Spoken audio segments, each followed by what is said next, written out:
Have you ever noticed how we overestimate what we can do in 1 year and underestimate what we can do in 5 years? How we feel like a tower of power in the short run and a tower of weakness in the long run? How we halt when we should walk when we should run, and run when we should soar?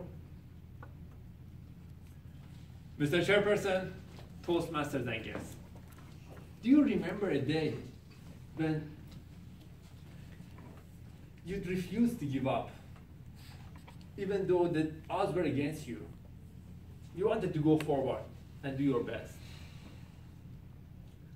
The first day that I started working as a salesman, I soon found out that I couldn't compete against the senior sales employees if I wanted to do it their ways. They were simply sitting pretty in their office, waiting for the receptionist to connect a potential customer.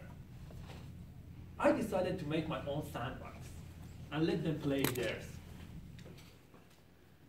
I started doing home-to-home sales, door-to-door sales. I literally traveled all over the country, visited potential customers, and handed out my business cards. I made huge sales through those customers. Everyone was amazed how the company hadn't taken advantage of the customers and the market. At the time of the international sanctions against my country, I received gross commissions. To date, I make a living through the investment that I made at the time. What looked to be impossible in the eyes of all my colleagues became possible. Now, after just the thing that my colleagues didn't get, and it was my secret, little secret, was that I never gave up, even though I received plenty of rejections. When I was 20, my girlfriend asked me to start learning French together. It was the thing that I couldn't even imagine of, start learning French. I remember the first day that the teacher, the tutor that she had hired and paid for it to convince me to take part in the class with her, was repeating the words like regarder or les aéroports. I just couldn't repeat after the tutor. He looked at me as the biggest challenge of his life.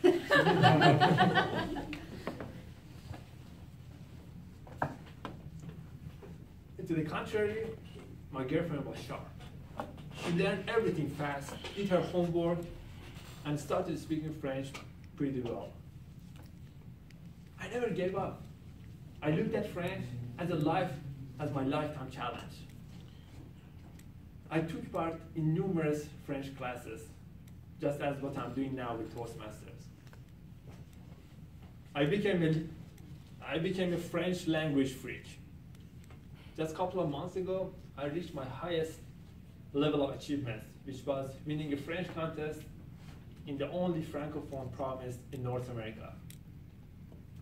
My girlfriend lives in Malaysia now and never took advantage of her extraordinary talent in learning the French language because she simply gave up. Last Sunday, I felt bored at home. I decided to go jogging at Mount Royal and potentially, probably, meet a potential girlfriend over there. I started running, as usual, I started texting all my friends and asking if anyone wanted to join me. Everyone rejected, male and female. I got dressed and went for the adventure. It took 20 minutes to run up the hills. As I got to the top, I did some stretching and then ran down the hill. I was exhausted since earlier I had spent 5 hours at the YMCA doing abs, playing volleyball, doing some yoga. I was planning to eat some nutritious lentil dish that I had in the fridge. I searched for my keys, but I couldn't find it. I realized that they weren't in my pocket anymore. I called the janitor, but he wasn't there. I wanted to ask for his second keys, but he wasn't at home. I had to think of something quick. Otherwise, I had to think of sleeping with the homeless. It was getting dark. I had to think of something quick. So I decided to get back and start searching for my keys on the track. I walked the whole path and searched carefully all the paths that I had run, but there was no trace of my keys. I went to Chalet Mont Royal and asked the janitor if anyone had found some keys. He said that he hadn't received anything, and I'd better to go to Maison de Smith in a couple of days and ask for lost and found. I was so disappointed.